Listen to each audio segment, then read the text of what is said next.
Assalamualaikum warahmatullahi wabarakatuh. Saya Inayatul Maulida dari kelas F semester 6 jurusan Manajemen Bisnis Syariah. Nah, di sini saya akan menjelaskan mengenai proposal serta isi yang saya ajukan, yaitu judul proposal saya adalah kemampuan daya beli masyarakat produk frozen food terhadap loyalitas konsumen di masa pandemi COVID-19 dan keputusan pembelian sebagai variabel mediasi.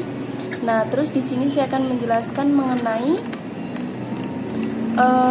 bab 1, yaitu penegasan judul sebagai kerangka awal untuk memudahkan dan menghindari kesalahpahaman dalam memahami pengertian atau maksud dari proposal ini. Saya melangkah kepada pembahasan selanjutnya, yaitu kemampuan daya beli masyarakat produk frozen food terhadap loyalitas konsumen di masa pandemi COVID-19 dan keputusan pembelian sebagai variabel mediasi. Istilah yang akan dijelaskan sebagai berikut. Yang pertama adalah kemampuan. Kemampuan adalah kapasitas seorang individu untuk melakukan beragam tugas dan suatu pembelian atau pekerjaan. Yang kedua adalah daya beli. Daya beli adalah kemampuan individu maupun organisasi membeli dan menggunakan barang dan jasa. Yang ketiga adalah produk frozen food. Di sini yang dinamakan produk frozen food adalah olahan makanan yang diolah setengah matang dengan dikemas dan dibekukan untuk diolah kembali dengan cara dipanaskan, digoreng, dan dikukus. Yang keempat adalah loyalitas konsumen. Nah, yang dimaksud dengan loyalitas konsumen yaitu wujud kesetiaan konsumen untuk menggunakan suatu produk atau jasa dengan kontinu atau terus-menerus karena memiliki kepuasan yang tinggi terhadap produk atau jasa yang digunakan. Akan cenderung timbul rasa untuk merekomendasikan produk atau jasa. Yang kelima adalah keputusan pembelian, yaitu proses pengenalan masalah, problem recognition, pencarian informasi, evaluasi penilaian, dan seleksi dari alternatif produk, seleksi saluran distribusi, dan pelaksanaan keputusan terhadap produk yang akan digunakan atau dibeli oleh konsumen. Lalu saya akan menjelaskan mengenai latar belakang. Jadi yang dimaksud dengan bisnis frozen food merupakan salah satu bisnis yang sangat diminati dan memiliki prospek baik. Sudah banyak pelaku usaha yang memperoleh profit besar dari bisnis frozen food. Hal tersebut dibuktikan dengan semakin banyaknya usaha frozen food yang berdiri dari waktu ke waktu dan tentunya dengan penawaran produk andalan masing-masing. Namun ada juga pelaku usaha frozen food tentunya dengan penawaran produk andalan masing-masing.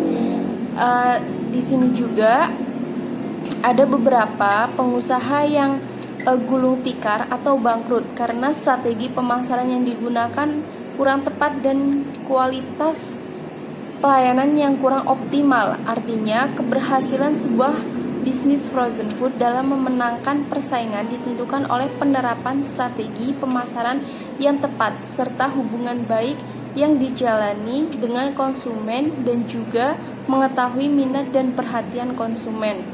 Lalu di samping itu, kematangan strategi juga didukung dengan produk yang punya competitive advantage untuk meningkatkan kekuatan daya saing terhadap kompetitor. Kemudian ada faktor harga yang menjadi penentu dari sebuah keputusan pembelian suatu produk. Penentuan harga yang strategis dapat memenangkan produk dalam persaingan di pasaran. Nah, terus masuknya industri makanan cepat saji di Indonesia membuat para pelaku usaha bisnis frozen food berlomba-lomba dalam menciptakan inovasi. Makanan cepat saji juga memiliki jenis-jenis lainnya seperti yang sudah ada saat ini dalam bentuk kemasan dalam keadaan setengah matang seperti nugget, sosis, kentang, dan masih banyak lagi. Nah, jadi makanan cepat saji itu sudah diolah setengah matang, tapi ketika kita membeli maka kita harus memasaknya lagi, yaitu seperti digoreng, dikukus, atau dipanggang. Nah, terus konsumen hanya butuh waktu beberapa menit untuk melakukan proses penyajian sampai makanan tersebut benar-benar dapat dikonsumsi. Lalu makanan cepat saji dalam kemasan ini dapat ditemukan di pusat perbelanjaan seperti pasar, swalayan atau minimarket yang ada di Indonesia. Nah, terus di sini saya juga akan menjelaskan mengenai batasan masalah. Jadi penulis di sini melakukan batasan masalah ini yaitu agar penulis dapat lebih fokus terhadap ruang lingkup penelitian yang akan dibahas agar tidak meluas. Batasan masalah dalam penelitian ini yaitu daya beli masyarakat sebagai variabel X, loyalitas konsumen sebagai variabel atau M, dan keputusan pembelian sebagai Y. Yang pertama yaitu manfaat penelitian. Jadi adapun manfaat yang dapat diambil dari penelitian ini adalah sebagai berikut. Manfaat teoritis. Penelitian ini diharapkan dapat memberikan sumbangan referensi atau pemikiran dalam memilih objek penelitian agar dapat bermanfaat bagi peneliti yang melakukan penelitian yang sama. Nah, yang kedua yaitu manfaat praktis. Pada poin A yaitu bagi akademis. Penelitian ini diharapkan dapat menambahkan kepustakaan dan sebagai referensi untuk penelitian selanjutnya. Nah, terus yang pada poin B yaitu bagi penulis, penelitian ini dapat memberikan pengalaman penulis dalam mengembangkan kemampuan berpikir secara ilmiah, sistematik, dan dapat menulis karya ilmiah sesuai dengan teori ekonomi Islam. Yang ketiga yaitu bagi pemilik usaha. Penelitian ini diharapkan dapat memberikan masukan dalam upaya meningkatkan penjualan bagi percetakan produk frozen food. Nah, lalu di sini saya akan menjelaskan mengenai kajian teori, yaitu kemampuan daya beli masyarakat mengenai produk frozen food di masa pandemi COVID-19 ini memang cukup meningkat karena pada masa pandemi seperti ini sangat dibutuhkan makanan siap saji yang tidak banyak memakan waktu. Jadi gini, pada masa COVID seperti ini orang berlomba-lomba untuk membeli produk frozen food.